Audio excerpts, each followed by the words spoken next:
See, this is why I think they will never ever escape their position because it's really they don't have a good understanding of philosophy. And so they do what I call history hypnosis, and it takes them out of the now, which is eternal. And thus, that's why it's all political communication all the time. All communication is political, and that's the subcontext to their communication activity is political speech. But they can't.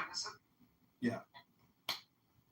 This is why she been so disturbed by the idea of what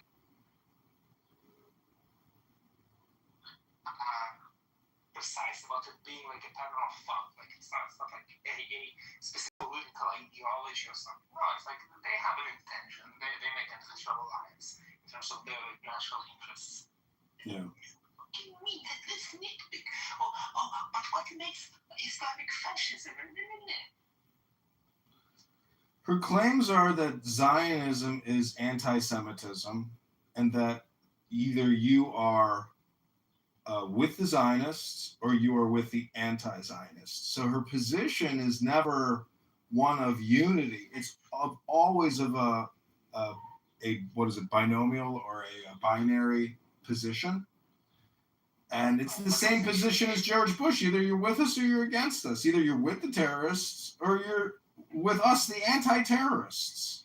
No, I actually subscribe to that philosophy myself. I think it's either you're with us or you're against us. And I think like if you answer the question wrong about like who Crimea belongs to, you are a Russian. So like it's not that I don't get how it works. I just think that they try to kind of mirror the same valid points to their own nonsensical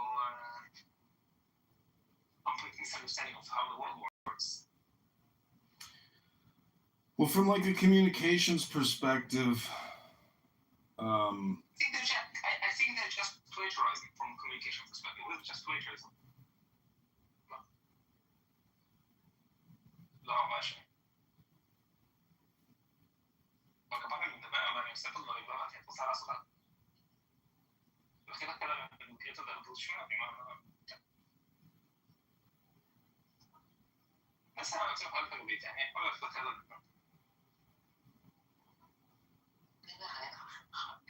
Jeszcze nie fajnie. No to lepiej nie ma.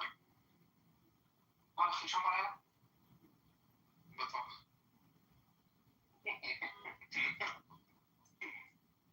No, man, ze mną jest wiele do prawa.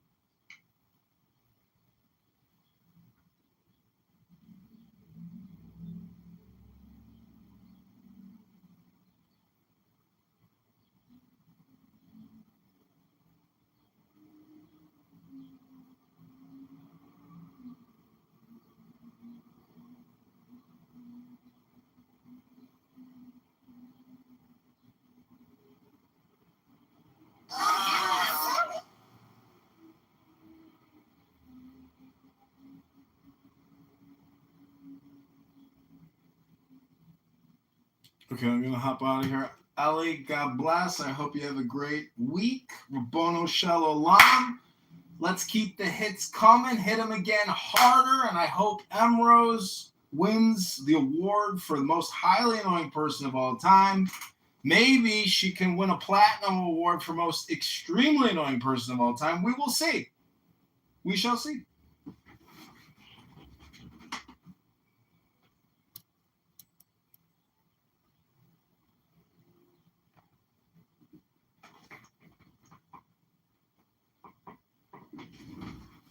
I recently, just now in the past hour, one of my YouTube accounts received a community guideline strike because of something Emrose said, not because of something I said, but the actual conversation was determined to be hate speech. So if you ever talk to that stupid person again, because I know you don't like talking to stupid people, be sure to tell her that Google YouTube believes that what she's saying is considered abusive hate speech and harassment, because she was also claiming Michael Braunstein was sexually harassing her. If you caught her, she tried to get everybody on everything that she could possibly get them on while accepting no personal responsibility, accountability in the slightest.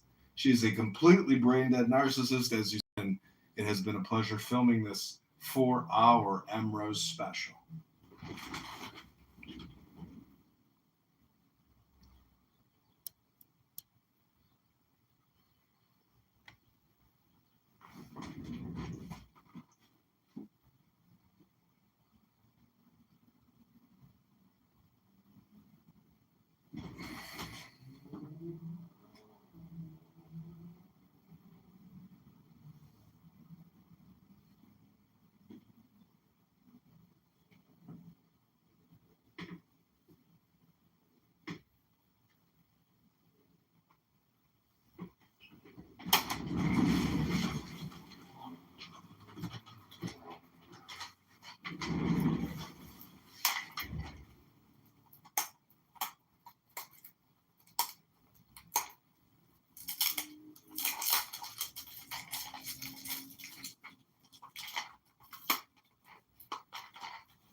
The problem with you, sir, is you all words.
This recording has been specifically designed for those students who are beginners in the art and science of meditation.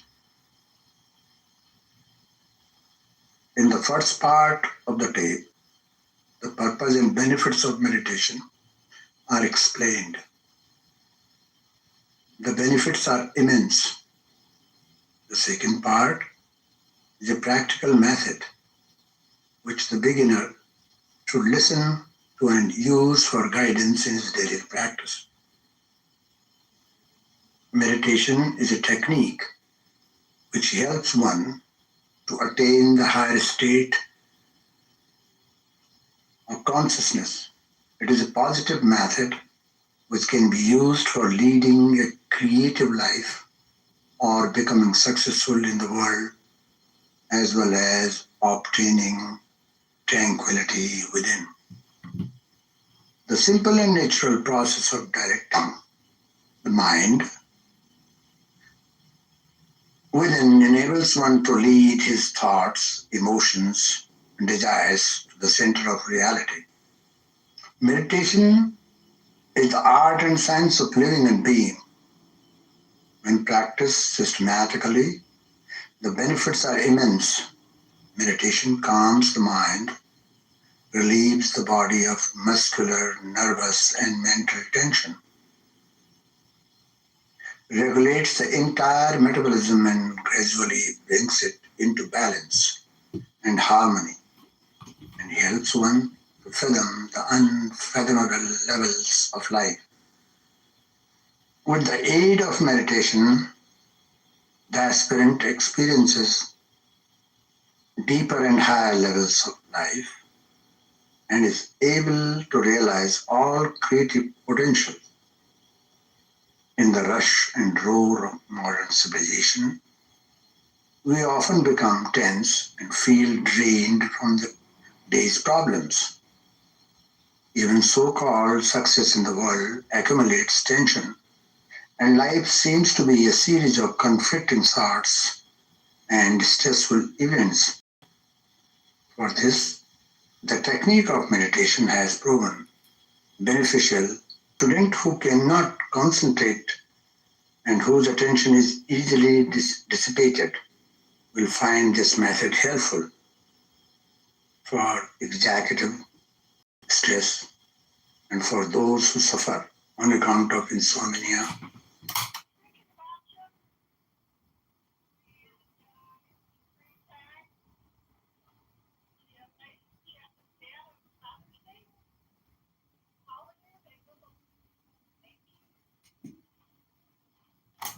Hypertension, ulcers, and other kinds of psychosomatic diseases.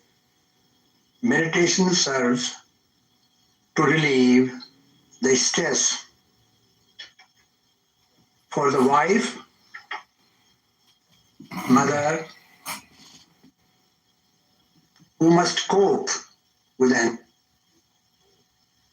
exhaustible series of roles and demands, meditation becomes an energizing companion by restoring inner peace, calmness, harmony, and by reorienting her toward the busy details of everyday life.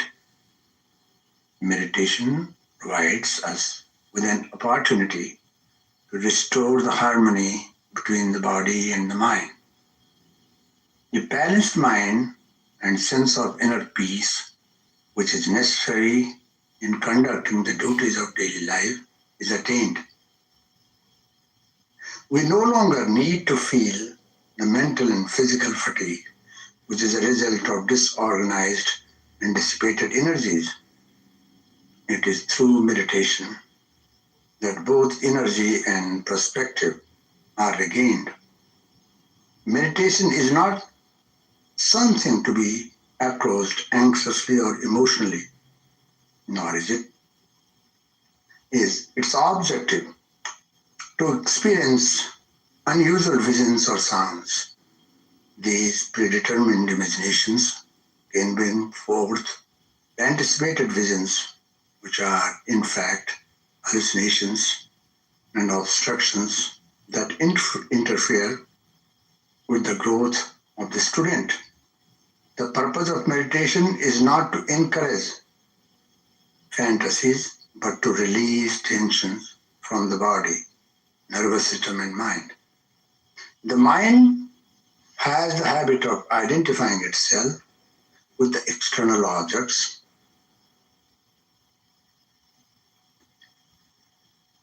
which keeps the student from becoming aware of its essential nature. Meditation is a unique method which helps one to establish himself in his own essential nature, which is beyond visions, sound, and so-called psychic experiences.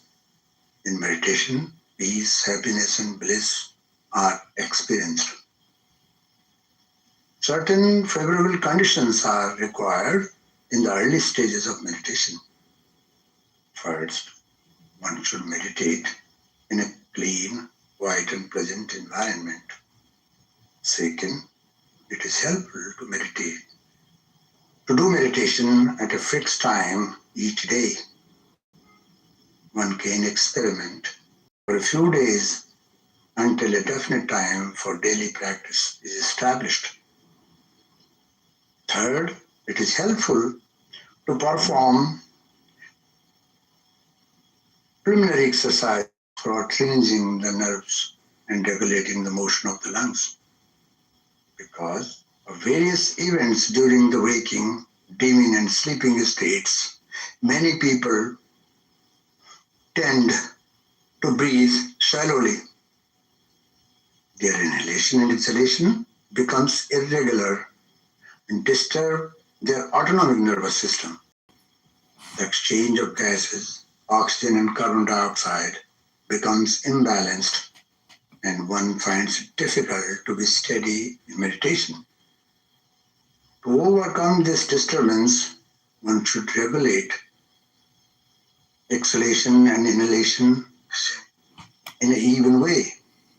Regulated breath strengthens the nervous system and calms the mind.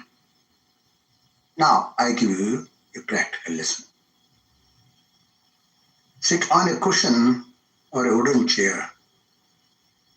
Place your hands on the knees.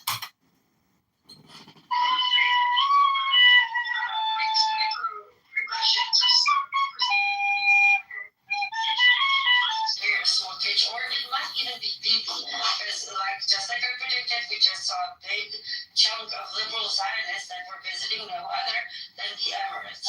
So they're going to say, there you go, we got rid of the crazy ones, now we have the normal Zionists back, we can talk to them.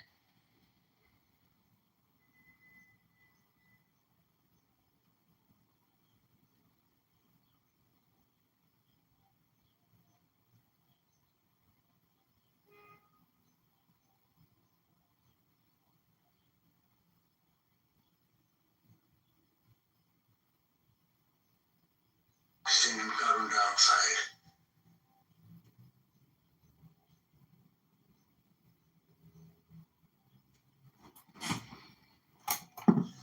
Any posture which allows you to be comfortable and steady is a good one. Practice the same posture every day so that the posture does not become a source of distraction to you. Those sit on the floor should practice an easy cross-legged posture in the beginning. Those sitting on the chair should sit with both feet apart on the floor, placing their hands on their thighs or near their knees.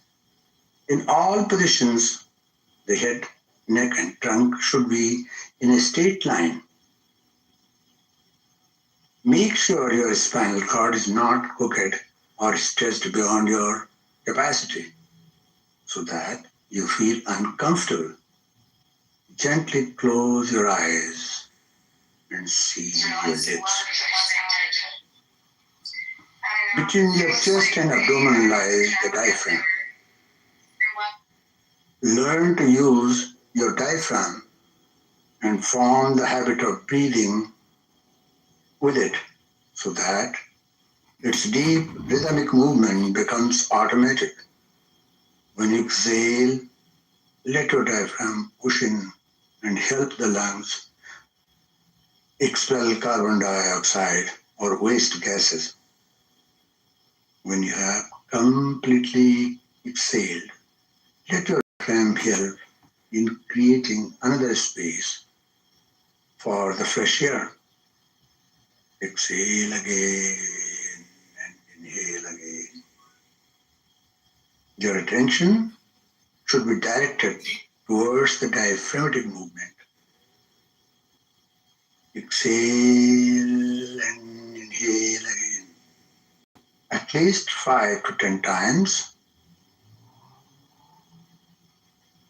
Now, exhale, inhale, and exhale. Inhale, exhale, without any pause. Inhale, and don't retain. Exhale gently.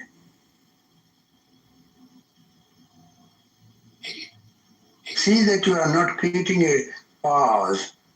Your breath is smooth. It is not rhythmic. It is not noisy. When you have done it for some time, forget your diaphragmatic movement. Now, focus your mind on the flow of your breath. Observe that you do not create jerks or sounds through your nostrils. Your breath should be as deep as you can comfortably exhale and inhale. Watch the capacity of your lungs. Do not strain your lungs. No haste. Quietness and stillness of the body without any strain are the important factors. The more your body becomes still, the more you will find joy. Be aware that when you exhale, you are exhaling that air which is extraneous for your body. The air which you inhale is necessary for the healthy body and a sound mind. You are now mentally observing the gentle flow of your breath. If your mind runs here and there, you will find that your breath has started behaving irregularly. Remember that the breath and the mind have a close relationship. They reflect each other. Any sharp or disturbing emotional thought change the breath behavior. As you begin observing the breath, you may notice that you are creating a pause at the beginning and the end of the exhalation cycle and inhalation cycle. Do not suggest anything to your mind. Relaxation is spontaneous effect of this method. It is hard in the beginning not to allow any pause between the exhalation and inhalation. It needs practice and special effort.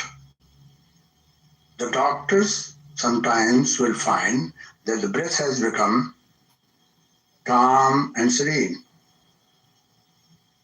The seat of your mind is your brain, which is at the crown of your head. Now allow your mind to travel systematically downward, beginning with your forehead. This is a mental process. Your eyes are closed and mouth. Closing your lips, exhale and inhale. Do it again. Exhale and inhale. Now let your mind come down to your jaw. Locate the tension in the neck and throat region. Shoulders, arm, wrists, hands and fingers. Exhale as though you are expelling all your tensions. And inhale as though you are receiving vital energy from the cosmos. Your hands, wrists, arms and shoulders are now free of tensions. Your mind has again come to the throat area. Come to the chest now. Exhale and inhale. Exhale at least 4 times here. The most secretive organization. It runs on a black budget. And inhale 4 times. The most secretive When you exhale, you are expelling all your worries and anxieties. When you inhale, you are inhaling the vital energy. I never thought I would start a YouTube video off with. The energy that you inhale from the cosmos is fulfilling you. You are filling the depths of your lungs with it. Come down to your abdomen. Archer Avenue, by Midway to Southside, where dudes are engaged in shootout. Come to your thighs, knees, Archer calf muscles, ankles, feet and toes. Exhale as though your whole body is exhaling. And inhale as though your whole body is inhaling. Exhale and inhale again. Archer. Continue exhaling and inhaling as you gently lead the mind back up systematically to the crown of your head. Begin from the toes. Your toes have no tension. The ankles have no tension. Calf muscles, knees, hip joints, these all have no tension. Exhale and inhale. Now direct the mind along the vertebrae, locating the tension in the spinal column. Gently come up, releasing the tension from the vertebrae until you reach the crown of your head.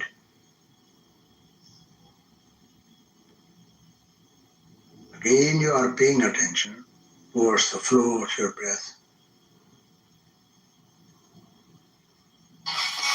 Let your mind be aware of the calm and serene flow of your breath.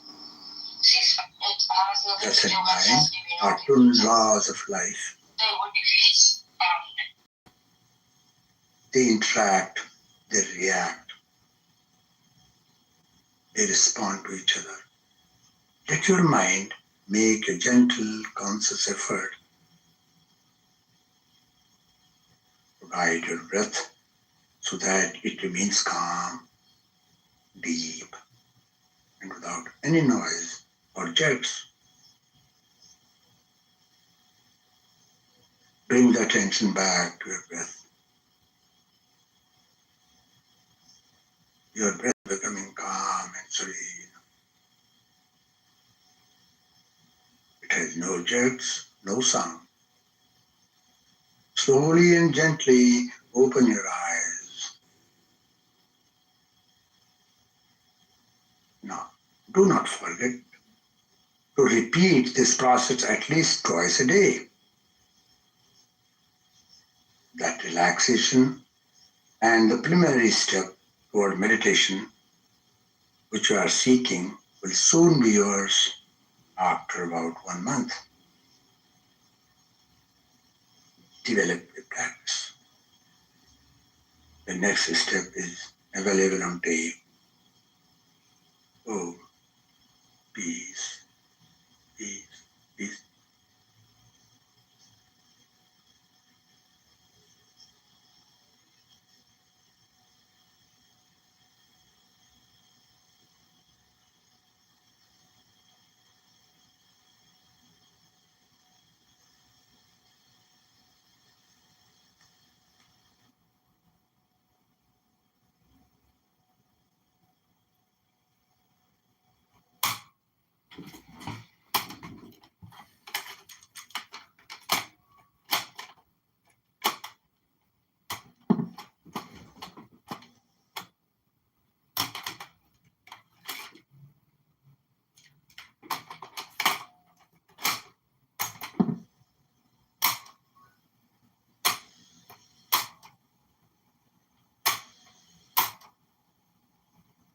tied by your thoughts. It is relaxed, yet still and alert.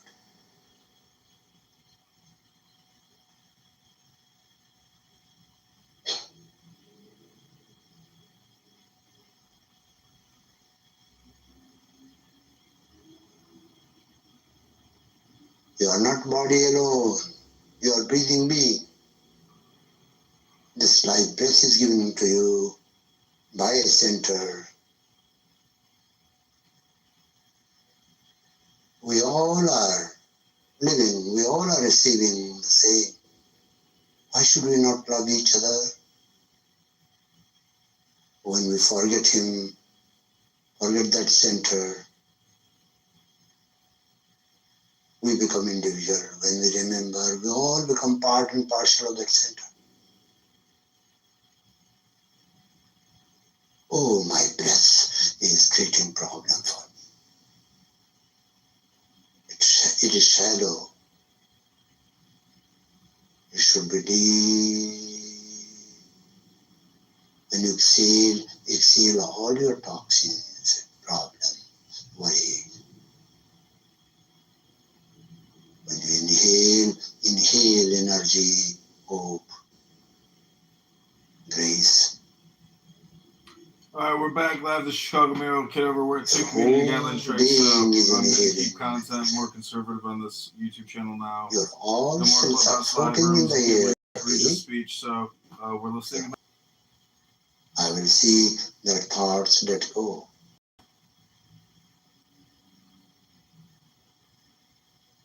I will witness, but I will never get involved with my thought patterns. All the thoughts and emotions I am witnessing, but I am not involving myself.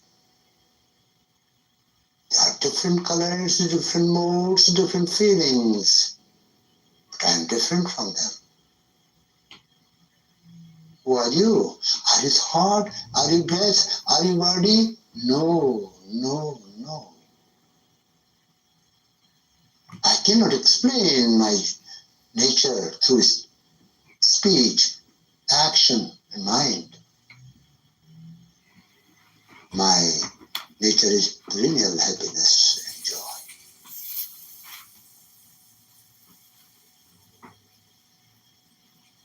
My mind again is going towards more thought patterns,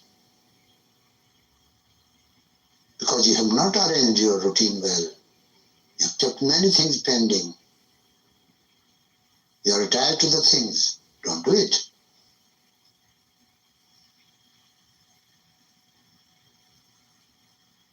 Tell your mind that your mind is your instrument. Though it's a fine instrument, yet it is instrument.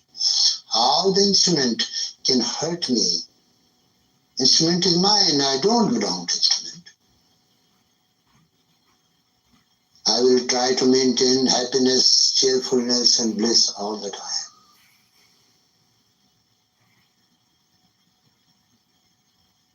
There is peace within and love.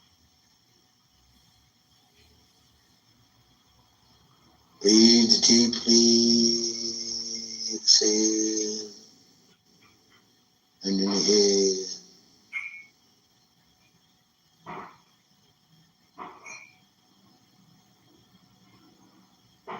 Remember the Lord of Life by remembering your mantra. Gently.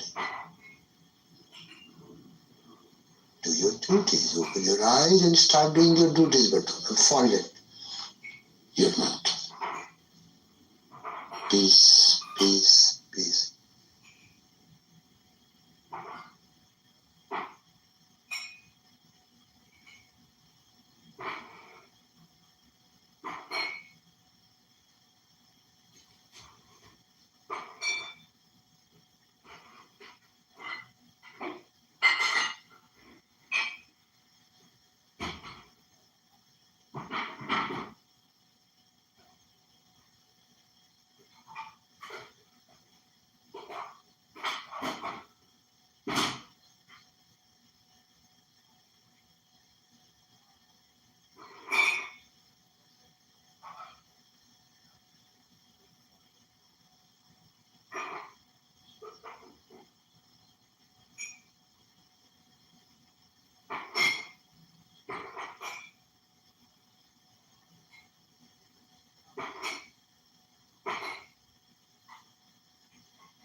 trade, play with some fake money, lose that shit, learn, hit your leg, and then you be straight, you know. This shit look dope though. The way it just look. Yeah, it get easy. Like when you. And God specifically brought down a surah for him, and it was Wadduha, where God he one academic, like I'd even take Bartholomew, right? Who never ever makes a claim like yours. It is so bizarre. And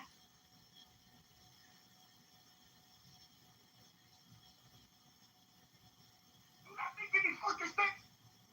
you know what don't make sense? You know what really don't make sense? That men don't have enough testosterone in their system to be the leaders that they want women to That's believe. bullshit.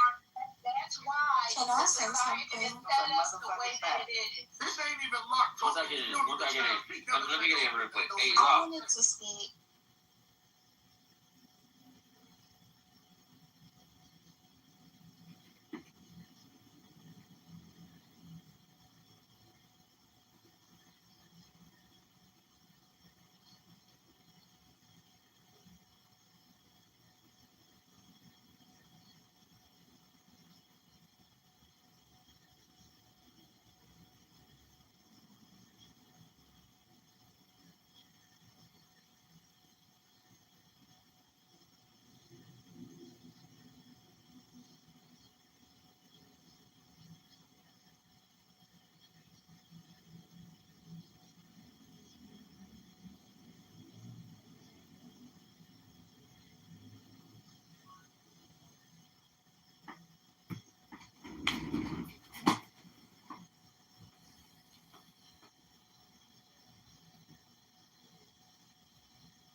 We're gonna be busted it to get to do books of vomit in it?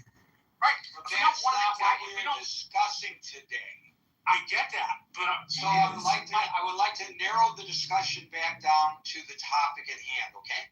okay, the answer to the topic at hand is that I can understand why people would be worried, but there is a bunch of jurisprudence that says the exact opposite. And unless we think Trump is some sort of a dictator and an emperor, he doesn't rule fiat. He just doesn't. Thank you, Marshall. I will just interject this. I've covered many court cases, bench trials, with a jury you never know for sure. Bench trials where I was certain I would know what the judge would rule, and I was surprised by the judge's ruling. I would never presuppose that I know that a case such as this or any other case that reached the Supreme Court would fall on the side that you suggested it will. But I personally would never presuppose that. No, I didn't say Supreme Court, I said appellate court. And I said that because the jurisprudence on the matter is clear. It's like saying you could put in hate speech laws. Well, if the court completely reversed itself, surely you could put in hate speech laws. But they don't completely reverse themselves on the First Amendment. And I have a really, really, really hard time believing two things. Number one, that they will let the executive govern elections by fiat. Because why do you say this is by fiat? Hi, and welcome to the Marshall Stankin Rankin Show.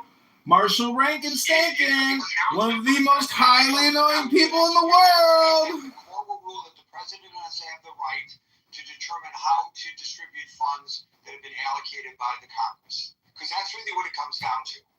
I'm going to say there's going to be an argument over the Impoundment Act, and as long as he did not run afoul. Right, but there's going to be a counter argument that the president has the right to determine how he spends money that has been allocated by the Congress. And maybe he will be given that, but the court will also probably say that he doesn't have the right to change elections as a consequence because But he's not changing the elections. The states are changing the elections. He's saying unless you... Okay, let me give you an analogy. Hold on, we're going to go on because it's taking way too much time. Let me give you an analogy of something that happened.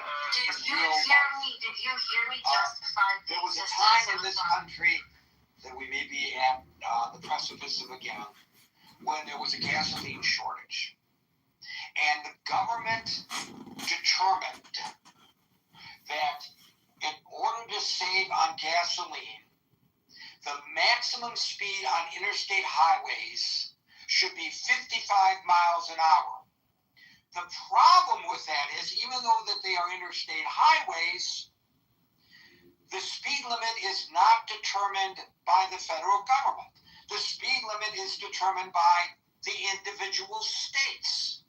So the federal government could not mandate by fiat, as you suggest, that states lower from 70, 80, 75, or 70, or 65, or 60 miles an hour, the maximum speed to 55. They couldn't do that. So what did the government do? They said, well, if you don't lower it to 55, we will withhold highway funds from you. And they prevailed. I think that's a perfect example of the argument that the government will make. I don't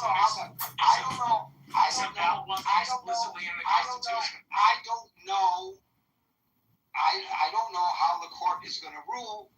As a person who believes that the states have the right to set their own election laws, that's clear in the Constitution, I might rule.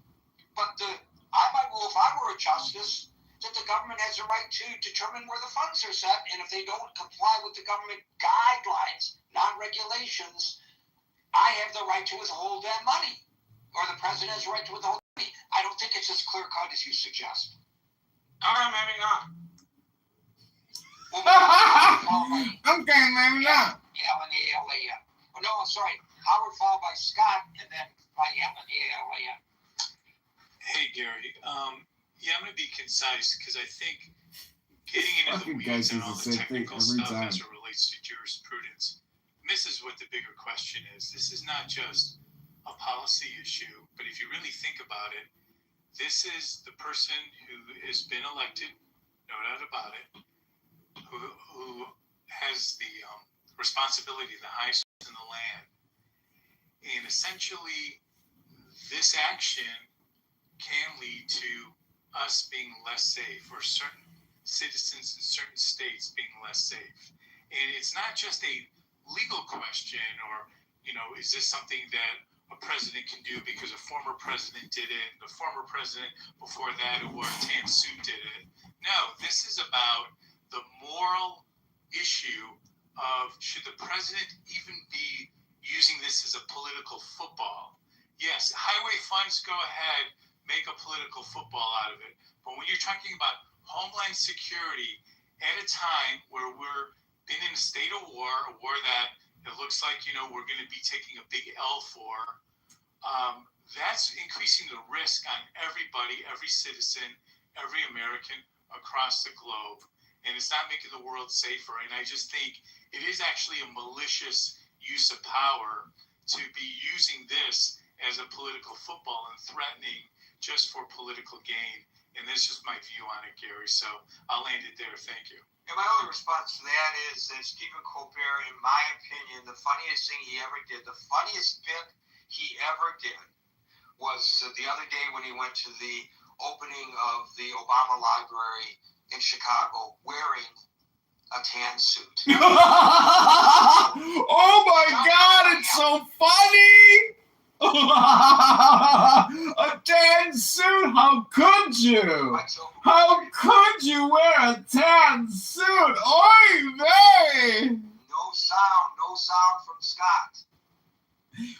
Gary, when a kid shoot, in a lot of circles is considered sacrosanct. All right, testing. 1, 2, 3. Test.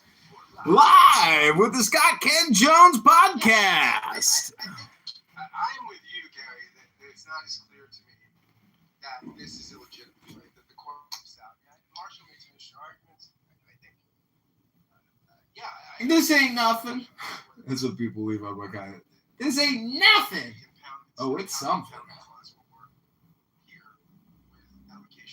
Scott Ken Jones can't hear you. Mic check. Mic check 1. Mic check 2. Scott Kent Jones can't hear you. Can't hear you, Scott Kent Jones. Hello? In this country, we have 50 state elections, and within those 50 state elections, there's a lot of diversity within the states, right? I'm sure. I don't know. I know that I voted in the Philly suburbs, and I voted in Philadelphia, and it's not always been the same voting machine and things like that. So cities mechanisms are different, right? So there's a diversity in how we do elections. I want to say that I don't think there is an election fraud problem, which we've talked about. Probably ad nauseum. There's no election fraud problem. It's all legit. Statistically, it just does not happen unless there's. It happens at the petition level, Scott, not just at the ballot. I know the amount of fraudulent ballots cast and stuff like that. It's just such a rarity. I will say though that right now we do have an election confidence problem. I think that the president has created this. I think one side of the aisle does have a crisis of confidence in the election system. We all know that when you put misinformation, disinformation in the system out into the ether, into the culture, it's very. Oh, stop! I do think that it would be interesting to look at the Baker Carter. You remember back in 1975 when nobody was paying attention to nothing. Sort of contested. It came down to protecting the life of the unborn Chad in Florida and the complexities of the county. After that, the Gore-Bush election. In 2002, Congress responded with a bunch of input from state and local election officials and experts. Responded by enacting the Help America Vote Act in 2002 to respond to some of the issues that were perceived as problematic in the 2000 election. However, by 2004, it was clear that hadn't settled all the arguments around election reform, and so there was concerns about ID, there was concerns about voting technology, absentee and mail ballots, all this stuff we still talk about today.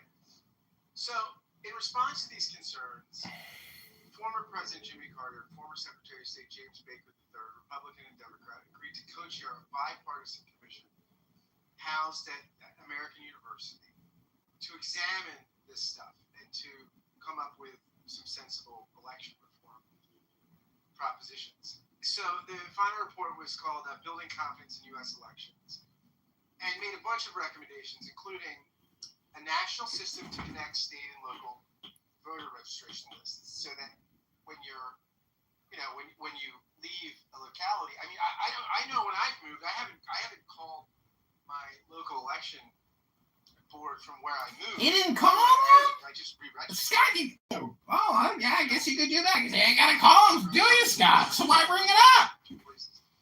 They did advocate for voter ID based on universal available real ID card. I'm not a huge fan of.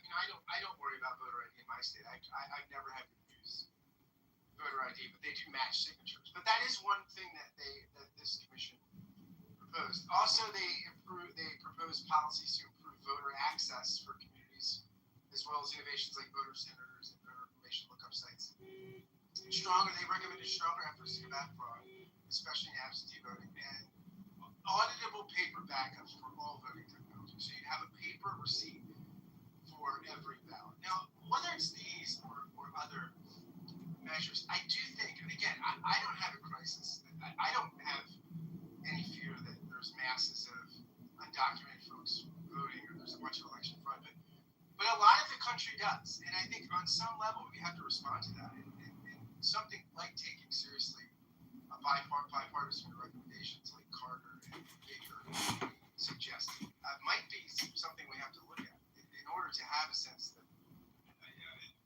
universal buy-in of the country that the elections are trustworthy and reliable. Again, I have no problem.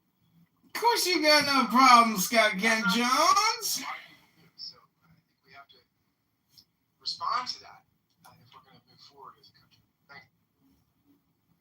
Scott, if you go to vote and I went to vote ahead of you, or I went to vote behind you, and I walked up to the election register, the election worker, and they say, "What is your name?" I say, "Scott Jones."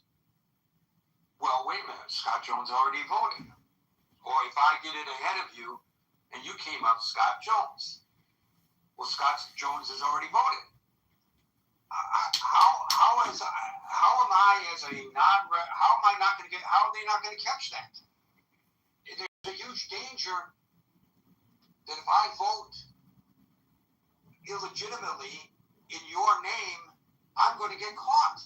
Now, when it comes to, well, registering illegal aliens, I believe every state, because of national law, prohibits non-citizens from voting in national elections. So if I'm not permitted by law, how am I going to be able to cast the ballot? I walk in, I'm not even registered to vote in the national election. So why are they going to hand me a ballot, paper or electronic? It doesn't matter. How am I going to do that? It's like, if why you're registered in multiple places and you're in a state that does universal mail-in balloting, they may send 2 ballots, right? Not because it's nefarious, but because you're registered in 2. Bingo! Election fraud. Marshall Rankin engages in election fraud. We got him busted. Ballot harvester. And making sure people Busted. Well, Marshall Rankin's busted. And I registered to vote in New Jersey. I was asked, I transferred my driver's license from Michigan to New Jersey. And so New Jersey notified Michigan, and Michigan removed me from the rolls. Yeah, like that doesn't happen most of the time all over the place. There are tons of places in the United States, in fact, most places in the United States, where the updating of voter rolls is seldomly done, and the number of people who fill out change of address forms is way below the number of people that actually move. So if you're in Pennsylvania and you move to New Jersey and you never bother to fill out a change of address form, you just register in New Jersey, and both states have state universal mail-in balloting, and they're going to send the ballots to your home. Well, then you get a universal mail-in ballot and fill it in Pennsylvania, and you get a universal mail-in ballot in New Jersey. That's a great example. Neither of those is breaking the law. That's a great example. That's a great example, given that neither of those states have universal mail-in ballot. No, I mean, I know they did. My point is, if a state does have that, that can be a problem. Like when I'm going outdoors, I'll run into places with 4 families.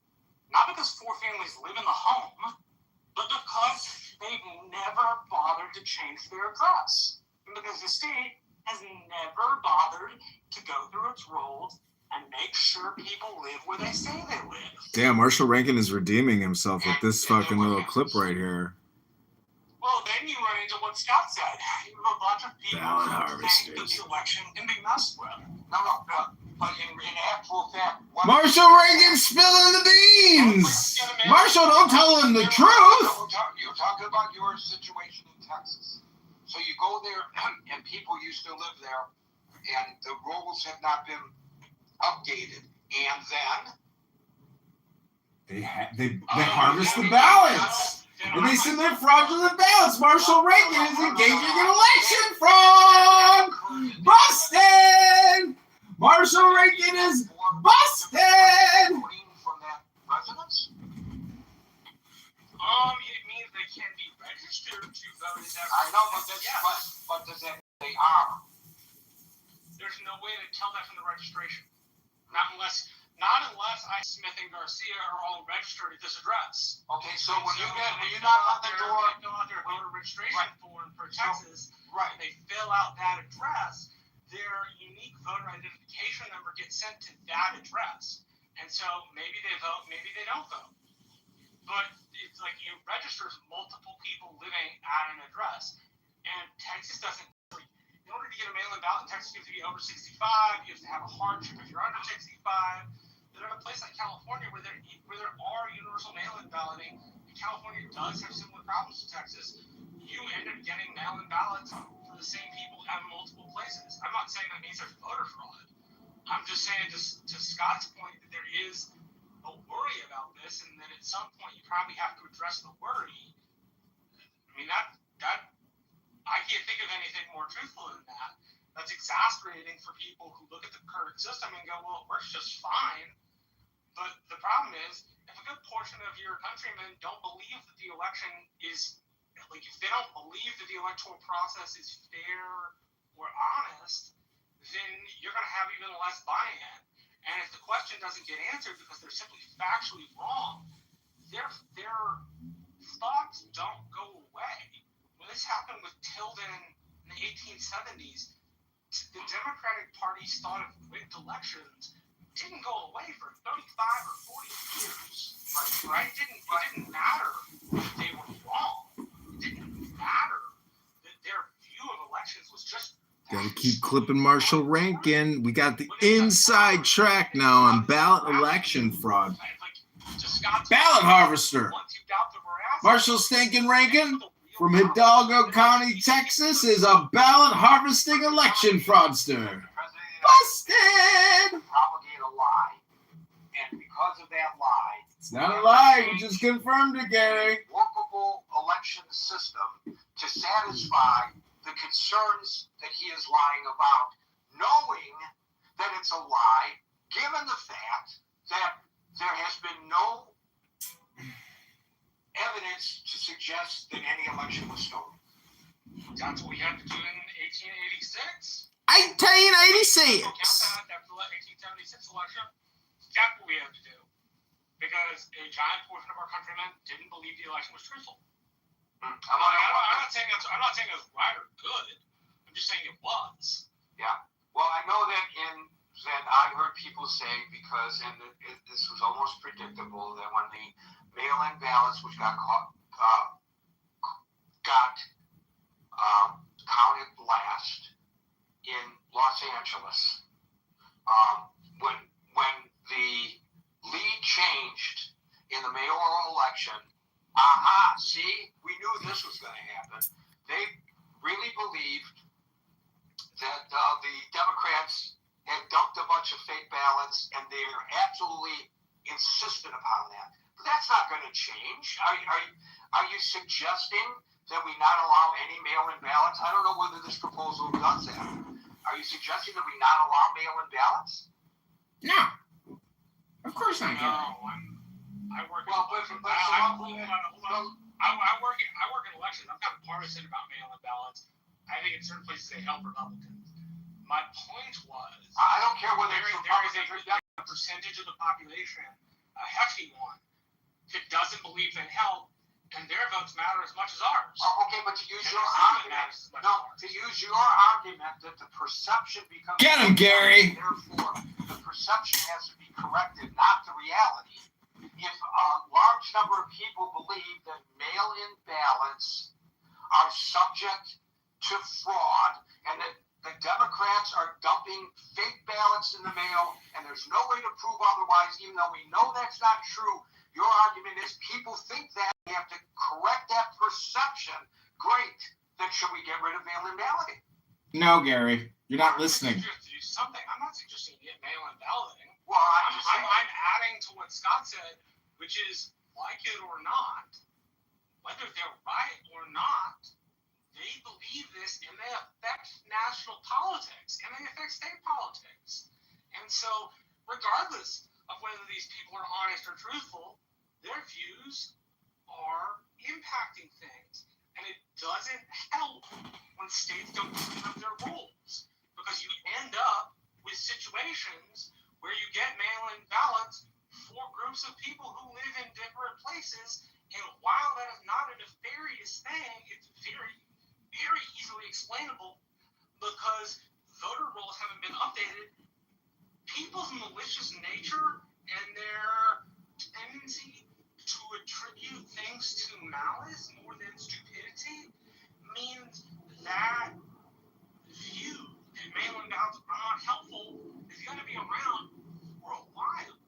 Okay, so it's going to Scott, it's going to stick to politics, and it's going to impact state elections. Okay, so Marshall, let's say we go and we make these changes, and a goodly portion of the population now has the perception, even if there's no proof that that perception is accurate, that the Trump administration has manipulated things so that the Republicans can steal elections because they've changed the rules to be advantageous to the Republicans. Now we have a perception, even if it's not true. Parts of the Democratic Party have been arguing that for 8 months. Right. No, so here. Right. So there's a perception, and you just said the perception about the elections that the president promulgated that are not accurate have to be addressed because people believe it. Well, now we're going to have perceptions that the Republicans are controlling the election based on the fix that we came up with. Now, how are we going to address that? Go back to the way it was before? Which all of this goes right back to my thought on executive power, which is when my guy has it. No, that's not the issue at hand. The issue at hand is your argument is there is a perception, and because there's a perception in the minds of people, that's a reality. So even though it's not true, we have to address it.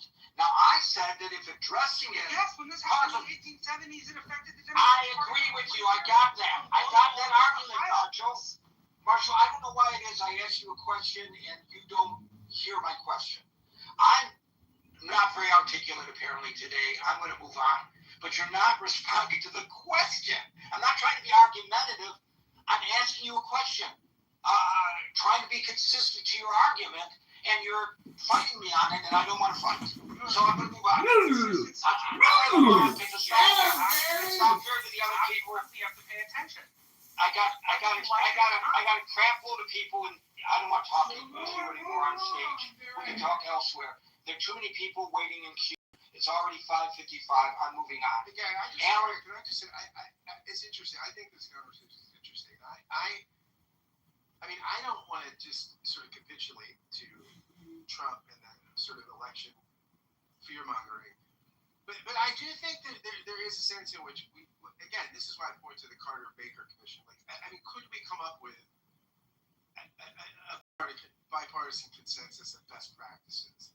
And again, leave it in the hands of the states, but attempt to sort of build some consensus in the states that these are some best practices. Again, this is from the perspective of someone. I think this is a solution in search of a problem to some degree. But I mean, we do have to deal, as Marshall said, I think, with the reality of things on the ground. But at the same time, Gary, I mean, I take your point that what happens if you accommodate this, and the other group thinks it's illegitimate, which is why I think you right. So now we have to get a solution in search of a problem again. Right. So this is not good governance at all, in my opinion. I don't think we should be fixing a problem that doesn't exist. If the problem exists, fix it. If there's need to clean up the voter rolls in the various states, well, everybody in each state should pressure their state government to clean up their voter rolls. That's a states' rights issue because the states run the elections. And so I don't know what the situation is in Texas. Marshall does, but Marshall's in a position to pressure his state legislature and his state government to do something about it. And that's how you resolve it. Or change the Constitution to where the federal government determines how elections are run. And that's an argument to be made. And I think that's where the president is trying to, through hook or by crook, get us into that spot where the federal government runs the elections. It's not just the president. The president believes this, and part of the party believes this. But the party leadership in the Democratic Party also believes this. Okay, but it's not the Democratic Party who's... No. I'm saying the belief in nationalizing elections isn't just on one side. I understand that, but in the context of today, oh, for God's sakes, Marshall, tit for tat, quid pro. I will agree that there are cads on both sides of the aisle, and I will agree that everybody is maneuvering for their position. But the discussion today is not about a Democratic proposal. The discussion today is about what this president is proposing, withholding Homeland Security funds from states that do not comply with his vision of how elections ought to be run.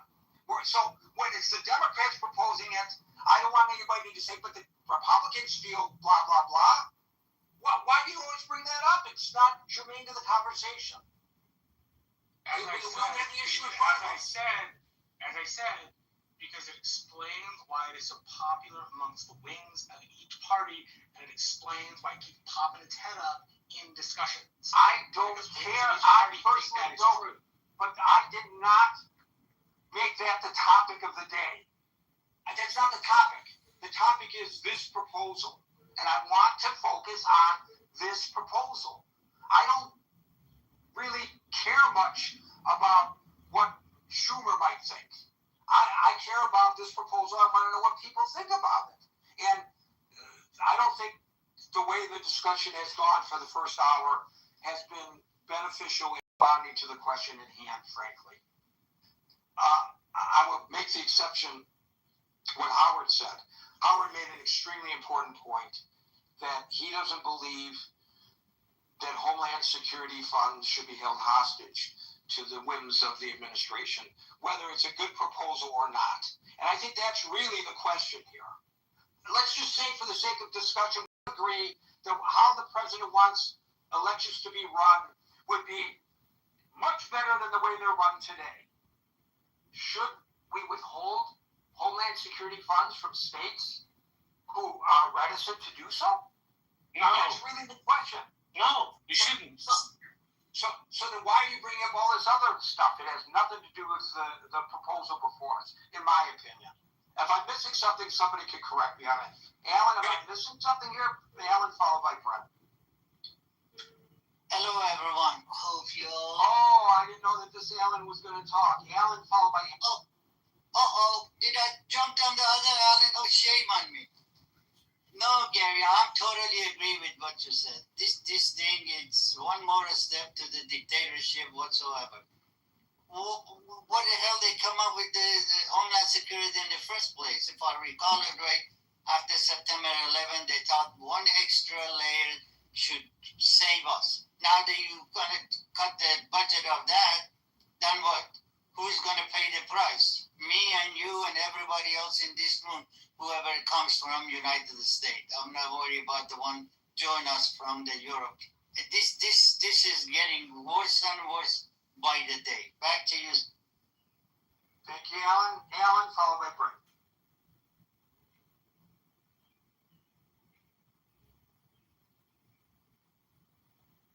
ALAN, followed by Brent. Okay, this is a technology issue. First of all, we don't have to go back to the 1870s. We can look at 1960.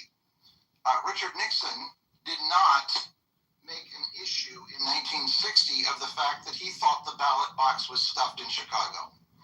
We could go back to 2000, when I think we did some useful things to help elections. To answer your question, Gary, on the top, absolutely, I'm opposed to the idea that you would withhold funds on this basis. This is an insane proposal. I am gratified that my young friend has so much confidence in the courts. And I think the early discussion about this was quite enlightening. I have a couple of suggestions. First of all, I think we really should talk about a federal referendum just like we have in California. You know, I wasn't a fan of Proposition 13, and I don't mean to get off on this, other than to say it passed, we live by that rule, and I think it changed the way the whole country thinks to some extent about taxes. We should have, if the president really feels this way, he should propose a federal referendum process that we could go on. But if we are a a republic, not a democracy, as Marshall often emphasizes. This is a stupid, dumb idea, and it should not happen. And I think that we, two massive points here. We get bogged down in the very, very specifics when in fact voting is about a massive number of people. And anytime you pull a very specific instance out of something and try to make it general, you have a problem. For example, someone lives to age 99 and they were a smoker, and people say smoking isn't, they draw the conclusion that smoking isn't harmful. Well, that's a dumb conclusion, right? I mean, we know that smoking is harmful. And we know that based on the aggregate, not based on one specific case. So I think that's a point we should bring up. And I think the other point that we should really emphasize here is that, it's really up to each state. That was the way the Constitution was founded. And voting is a very concentrated activity. It's not like driving across a state line where 1 minute you're in California, the next minute you're in Arizona, and you're on a federal highway. And that in that case, or in the case of interstate commerce, things can break. But with respect to voting, this is so incredibly stupid. And I hope Marshall is right that the courts throw it out completely. But I come back to my basic belief, which is that Marshall's point about the universal executive is also one we need to consider. Presidents have become too powerful in the last several years, and it should be limited in some way. And as evidence of but not under Obama. Subject, but only Donald Trump. Not Barack Hussein Obama, the man with all the grace, poise, intelligence, so sophisticated and classy. What a class act that guy is. Future of international relations. So to come back to your question, Gary, hell no. And let's talk about some more realistic ideas like a national referendum. Thank you, Alan. We'll go to Brent, followed by Daryl.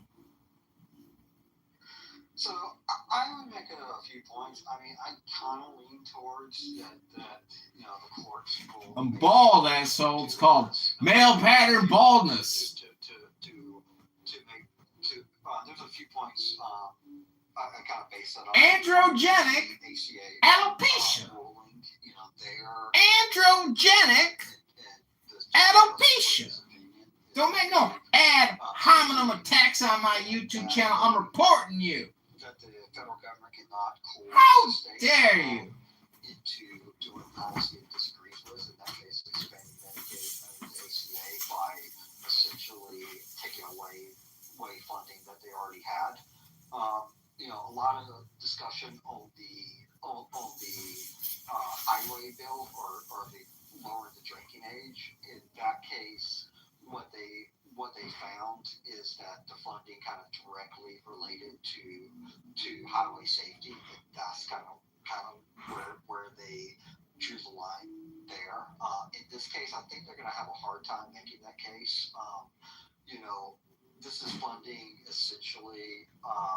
This is funding essentially for counterterrorism, for kind of emergency preparation grants to states, and it's going to be a hard link to make to ballot things like ballot design and things like voter registration, etc. So I kind of lean towards we're going to be okay if the courts will uphold and reject this. That said, it just does kind of show you how power hungry this executive is. This executive does not care if he changes the rules to benefit him, and will do so any way he can. And that's the threat to democracy. And I don't, Marshall talks a lot about. Hi, boys and girls. This is Cowboy John running for mayor of Chicago. Go to ChicagoMayorVote.com. Hey, my friends. It's me, Aaron Bailey. Hey, friends. Taxation's gotten out of control. And the Illinois state budget, well, that's a runaway train. Go to ChicagoMayorVote.com or ChicagoMayoral.com. This is Chicago mayoral candidate John Kitover Thanks for coming to my YouTube live now. Hit that like button, share, and subscribe. We're listening to a fake rhino out of Hidalgo County, Texas. Marshall Stankin Rankin. The thought that elections are rigged, the thought that people are nefarious, isn't going away anytime. We can't make the thoughts go away. Agreeable Republicans and agreeable Democrats get together and make rules that don't say that. And I don't know how you push that out of a group of voters who will end up mattering in states. I'll be very clear. I don't think you should placate these people, but I don't know how their views don't end up mattering. Regardless of how don't placate these people. They vote. They advocate. A lot of them are involved. What do you do with that group of people? Because it's not. You can't make them stop thinking. It's not like simply saying they're wrong has gotten us to a place where their influence is irrelevant. Right? Like, if you make their influence irrelevant, please tell me. I'll adopt it. I'll do. Tell me how to make their influence irrelevant. Like, I don't know how to do it. Those people and make their views irrelevant. Like, the party doesn't seem to have the power to do that. Well, I mean, I might, if I were in your shoes, I might kind of start with stopping supporting a party and media apparatus that pumps that information to those voters and pumps that perception to those voters for political gain. I mean, that's kind of where I personally would start if I were looking at something I personally could do, is I would stop supporting that. But on a bigger scale, Marshall, you're not going to do much. I mean, this is up to party leaders in the Republican Party and the elites in the Republican Party.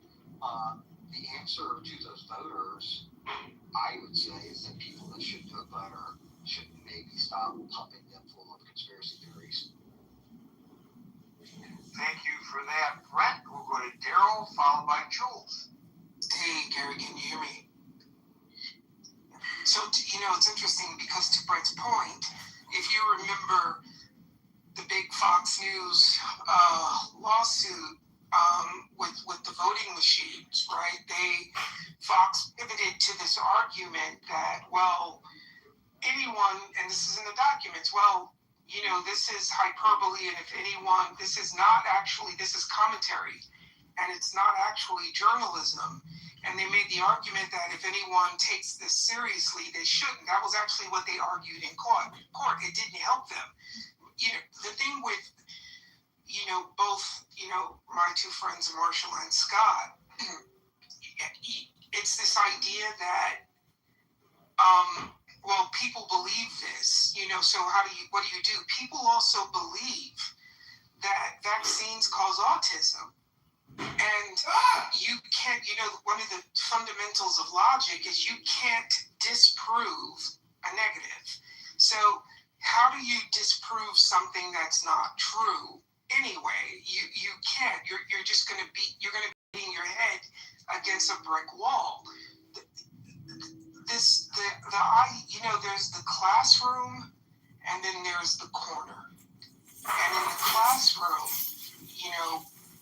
I'm a journalist. I just want to let the YouTube moderators know that when he said vaccines, I'm called autism. He wasn't making a claim. This is a journalistic live stream, and I want the YouTube moderators to know no medical misinformation has been stated. That was a generalized statement, and he's trying to make a point about election fraud. Thank you for this attention to this matter. They got on buses, went to Washington, and tried to stop the certification of an election. It doesn't behoove anyone to spend a great deal of energy and effort trying to disprove something that was never true in the first place.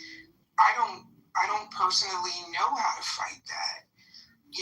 How do we make them stop thinking? One of Marshall's points that all of these I don't know how to do that. Executive orders, but how do we stop them from thinking? Is a very important thing as well. yes, Obama used executive orders. Obama? He didn't use them as much as, like, let's say, Obama. Bush did, you know, or, you know, I think he's like 30, maybe 26, 27. But he used his mostly to do memorials. He did some stuff for some social change, and I think he did some stuff with regards to some federal spending, but it was, and I'll Google it, but it was mostly about how money is allocated. When you're talking about, you know, federal government taking over elections, that's something completely different, because that's something that can impact every single one of us. And what I find ironic is that when it came to abortion, it's all about states' rights. When it comes to voting, it's the federal government knows what's best for all the states. And this, you know, again, you know, the idea that, you know, he's not malicious.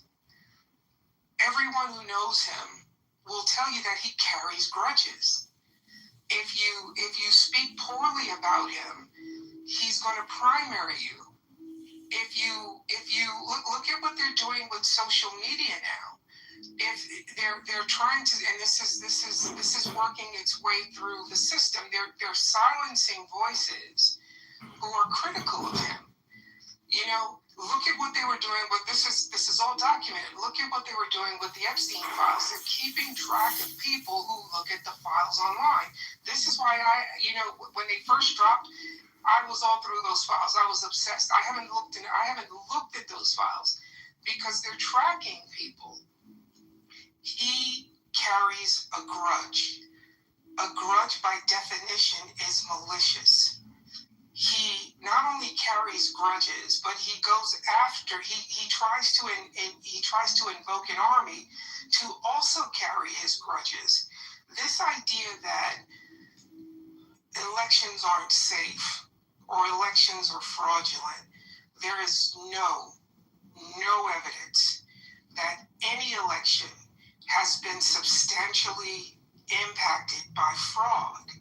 And again, to Marshall's point, okay, the mail-in ballot, I would have to okay, I'm in Florida, I'm now in New York, I get 2 mail-in ballots. I would have to intentionally mail both of them in and then commit fraud just because I receive a ballot at 2 addresses. And that's, plus you have to travel. Yes, examples of intentional fraud. But there just hasn't been, there's no study that says that it has been to the level where it's actually impacted the results of I don't care if anybody likes it or cares about my opinion. I'm going to take the LCD, the least common denominator. I'm going to get them aroused about something that's not true because they themselves are not going to go and say or look into, is this true? Because I've hit an emotional pressure point. They're now going to react. And I wonder how many of these politicians in the past 2 years, as we get closer and closer to the midterms, and as it seems like there may be a change, how many of these politicians that talk about election fraud actually believe it? Meaning they might go on the nightly news and say, well, we have to secure elections, we have to secure elections. What are they basing this on? You know, Mike Johnson did an interview, I think it was CBS Sunday Morning, and he said, she asked him point blank, do we have, or do you have, proof of election fraud?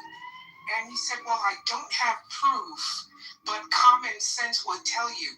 Excuse my French, what the fuck does that even mean? You don't have proof, but common sense should tell you. So I guess common sense is how we're going to govern and pass laws now. Common sense tells you that there's fraud in the election, but I don't have proof of it. That's Martian speak. That's some other fucking language. But there are people who hear that and will say, well, Johnson is smarter than me, So obviously he knows something I don't know. Therefore, Johnson is correct and elections are fraudulent. I don't know how as a society, as a collective body, we convince people that an untruth is simply not true if they have already chosen to believe it. I don't know how to fix that. I know that you're not fixing it by federalizing elections when the entire establishment has been built on this backbone of states' rights. Well, here's the thing, Daryl. The great thing about a conspiracy theory is you don't have to prove anything. I'm going to start a channel just to promulgate conspiracy theories. I can say anything I want about anything, and I don't have to prove it. That's the beauty of a conspiracy theory. What do you think about that? Are you in it with me? Well, you want to be a co-host? Yeah, you know what we should do? We should bring back lawsuits. You know, if some guy goes on national television and says that Michelle Obama's a man, there should have been a lawsuit on his doorstep the very next day. That could be our first topic. Well, the other chick has us beat with Macron saying that the French prime minister's wife is a man, and she's already getting sued. I would prefer not to spend the rest of my life in court. Well, I think we should, and I think we should be equal opportunity Peter uppers. I think we should.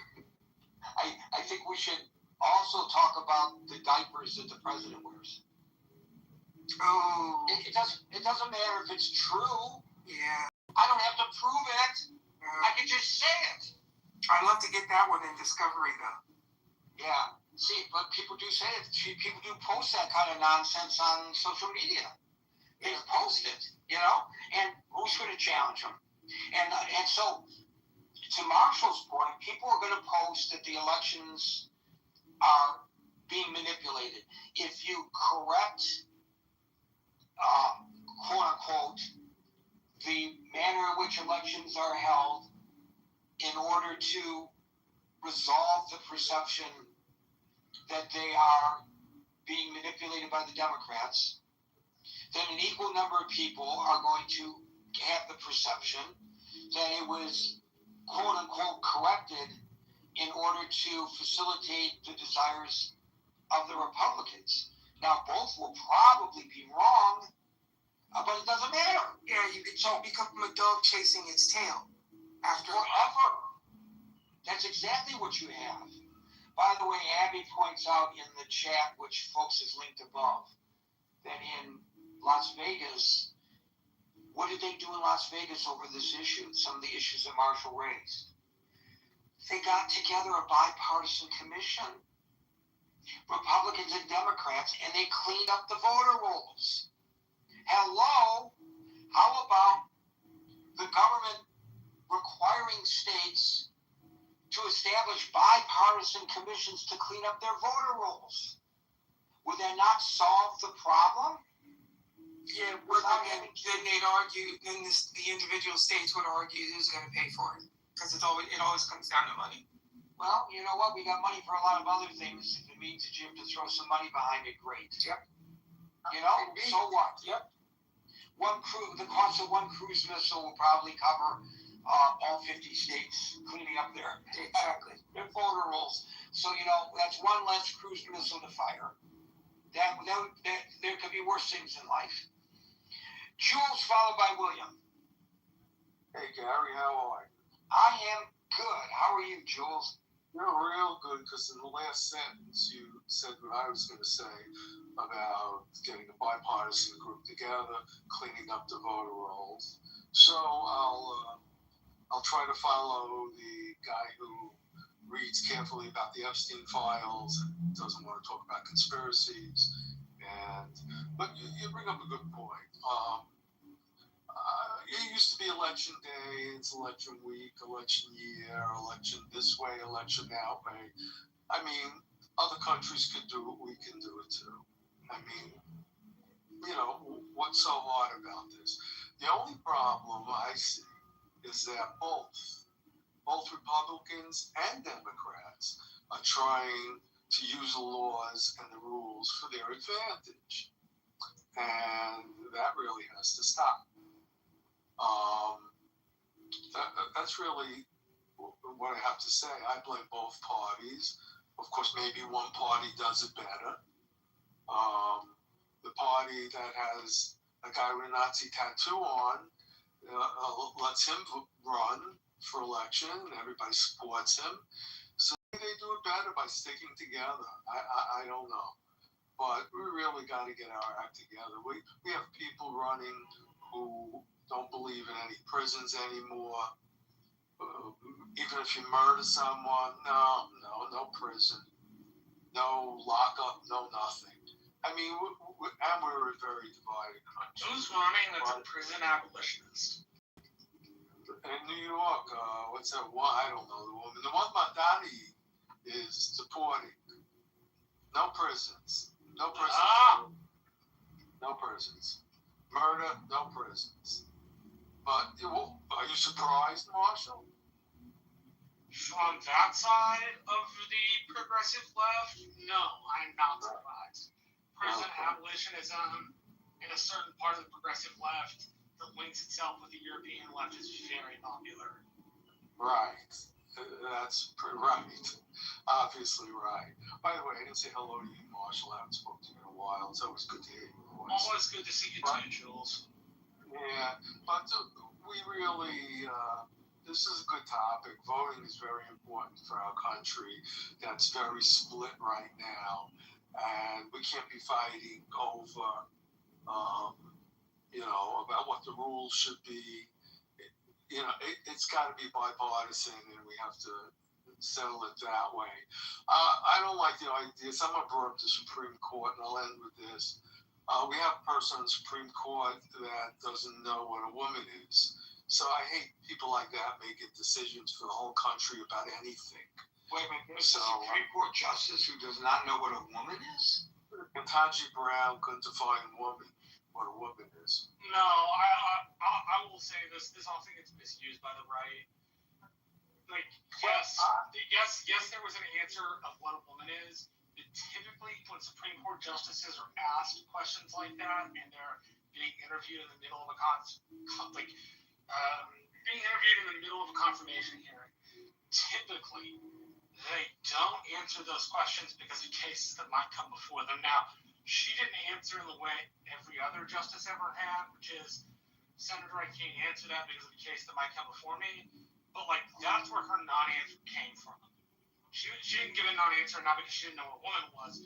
She gave a non-answer because typically justices in confirmation hearings are not supposed to give answers that are specific like that. Did she say that, or you're just... No. I'm saying that's what people typically do. She responded differently. But typically the non-answers for everybody up to her had been that they had cases in front of them. They would have cases in front of them. She didn't say that. I don't want to argue with you, Marshall, but it's very simple. All she had to say was biology determines that. That's all. Yeah, my point is, that's been used as hate on the right. That in my opinion, it's not Marshall's. It's not Marshall's projection. Her response was, when she asked to define the word woman, quote, I can't, not in this context, I'm not a biologist. And then she added that as a judge, her role is to interpret the law and resolve disputes rather than to provide academic definitions. And I think that is precisely what Marshall just said, in other words. Yes, it's what he said, but her answer was so ridiculous, in my opinion, and in half the country's opinion, or maybe more than half the countries don't watch Supreme Court confirmation hearings, and they expect justices to be partisan rather than non-partisan. Yeah. Okay. They openly expect justices to answer questions that are political in the sense that they are political. By the way, if anybody wants it, I just called up the entire exchange. I got the video clip of that. If anybody really wants it, if this is so important to people, let me know, and I will be glad to send it to you. Thank you, Jules. I didn't thank Daryl earlier. Thank you, Daryl. Thank you, Marshall. We'll now go to Be well, Gary. Be well, Marshall. Scott, be well, and all others on this page. Be well. Bye-bye. William, you're up. Thank you, Jules. You know, the culture wars about who's a man, who's a woman, who's got a penis, who doesn't, who's posing as a man. It's not the discussion. It's not the discussion. No, it's not the topic. I know. Here, let me go back to the topic. Lieutenant Governor Dan Patrick. All right, remember him? A week after the 2020 election, Texas Lieutenant Governor Dan Patrick announced that he was going to offer $1 million paid from his campaign account to incentivize and encourage the reward of people to come out and report voter fraud. And ultimately somebody did. It was a great thing to do because he knew he'd never have to pay. Well, actually, he did have to pay one of them out. I think the person had to get sued for it. There was a campaign worker in one of the counties around Philadelphia that actually did find voter fraud. He found that one voter came and voted twice, and he reported it, and I believe he had to file a lawsuit, but to get the money, and Dan Patrick had to pay out the $25,000. And I believe that the voter that he found that voted twice was a Trump supporter and cast his vote and maybe his mother's vote for Trump. I don't know if she was dead or alive, but ultimately this did have a lawsuit and went and had the scrutiny of a judicial proceeding, and Dan Patrick had to pay out $25,000 for voter fraud. It's pretty interesting, but such a big bounty was offered, and so few incidents of voter fraud were found. Just one. People had all the incentive to go and file a lawsuit or to report it and just collect it. And if Dan Patrick was up on the up and up, he would have just paid it out and said, "Good, you found voter fraud." But I believe he had to be sued to cough up the money. Interesting. But the real bottom line is that there's been huge amounts of investigations about the alleged voter fraud, and what they've come up with is no substantial voter fraud has been found. So what we're trying to do now, what's the motivation to spend a tremendous amount of money and burden all the states?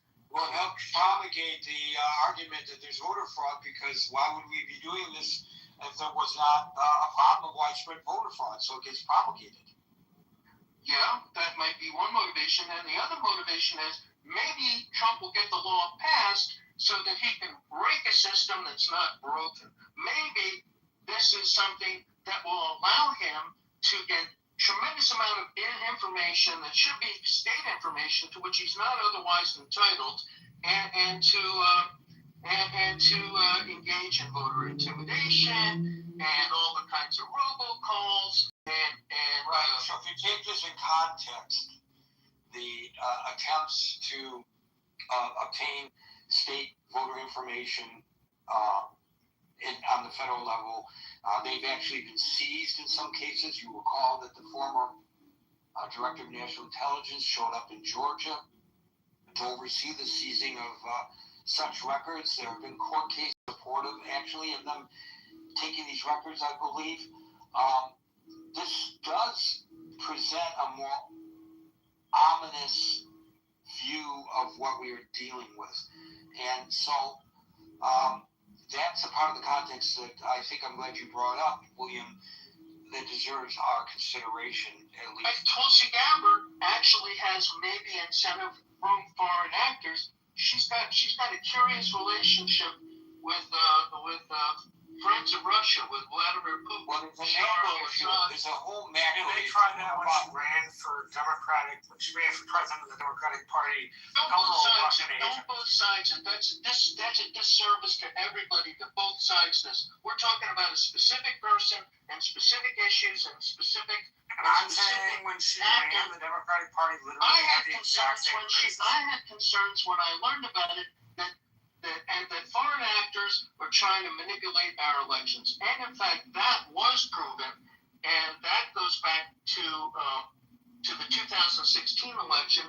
And Tulsi Gabbard's connections, like you can just try to both sides it, but Tulsi Gabbard has troubling connections with Bashar al-Assad and Vladimir Putin, and also in the Green Party. Who's the other one? Jill Stein. We have She puts up on both sides. And Jill Stein of the Green Party has some pretty funky relationships and goes to special dinners hosted by Vladimir Putin. So I don't know. There's that'll satisfy your desire to both sides it, but let's call balls and strikes and see where there's real corruption. William, who benefits the most by eroding confidence in the American electoral process?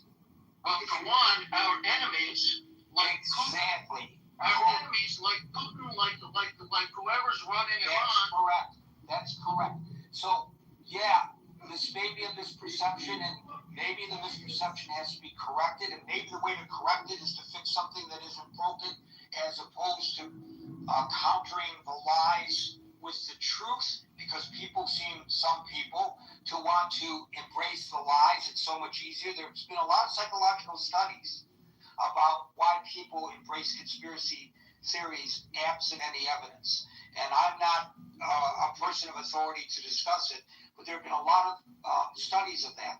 But as you so correctly point out, and this is not opinion, this is on the record fact, our government knows that for some time now, over a decade, and probably longer than I'm even considering, the foreign actors, primarily the Kremlin, have been attempting to cause us to lose confidence in our electoral system, to lose respect for one another if we're members of the other party or other philosophical viewpoint. And to quote Jesse Ventura, we're all a bunch of lemmings as a society because we fall for this. And we have the arguments all the time. It's the Democrats, it's the Republicans. Well, the Democrats did it too, the Republicans did it too. That's exactly playing into their hand. And if there's any area where we as the American people, I believe, as a group, are ignorant, I'm not saying stupid, are ignorant, is to the fact that we are allowing ourselves to be manipulated by the likes of Putin. And that's exactly to what you refer.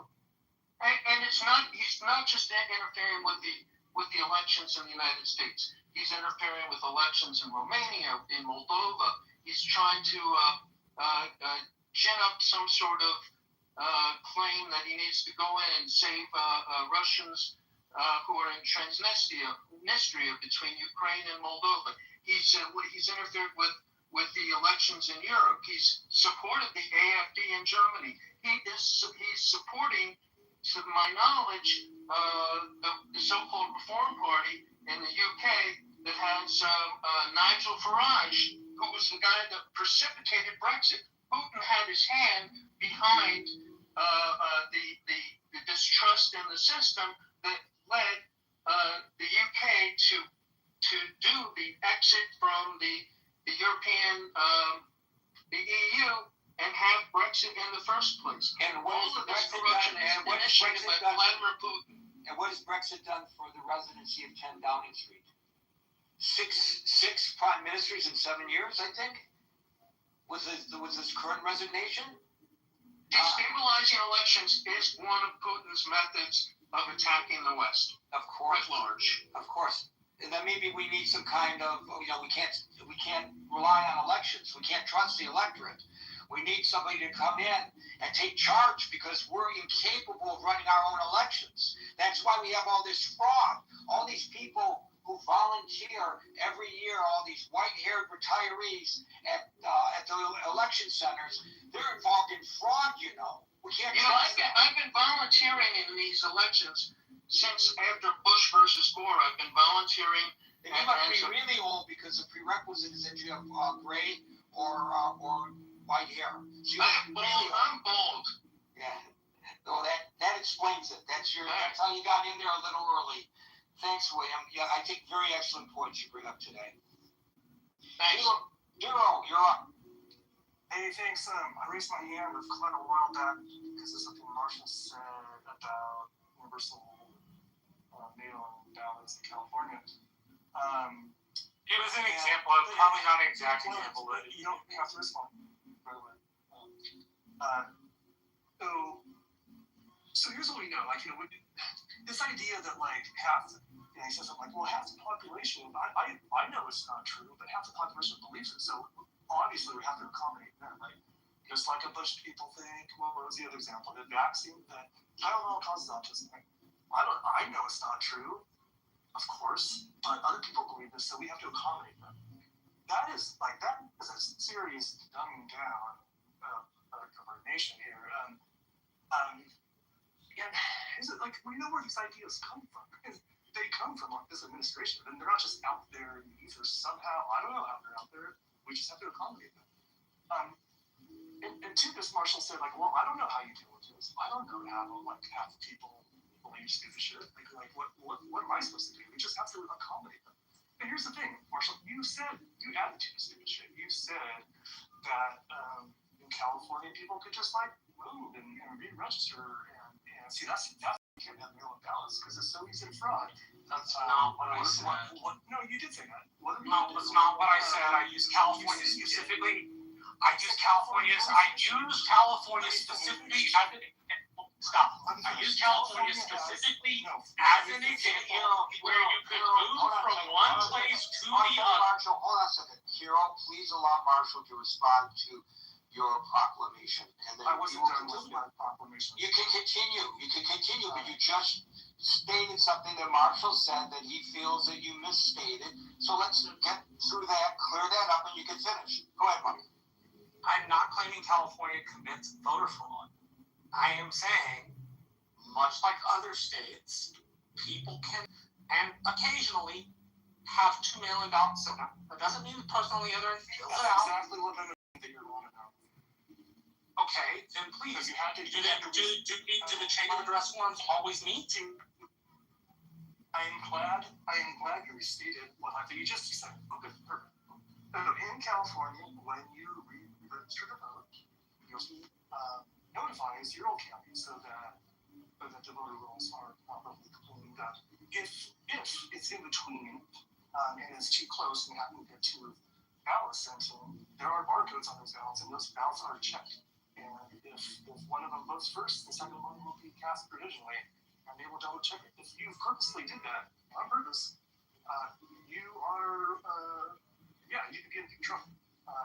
It's, I think, up to 5 or 10 years in prison. $10,000 fine is big. It's a big offense. What you can do, you said you didn't know what we possibly do about these values, saying things that aren't true. Like California and states like California have no way to check. This is a problem. This is an open problem. It's not an open problem. Stop saying things that aren't true. That's one way we can maybe help fix these problems. Thank you, Hero. Folks, we are here Monday through Friday at 5 o'clock New York time, so until 5 o'clock New York time tomorrow. For the next edition of the Critical Thinking Forum, everybody be safe, be well, and peace out.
That was another episode of JohnKitoverNews.com. Thank you for joining us.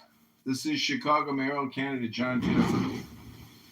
Go to ChicagoMayorVote.com right now. That's ChicagoMayorVote.com, or go to ChicagoMayoral.com. You just listened to a debate about election fraud in America. Hit that like button, subscribe, comment.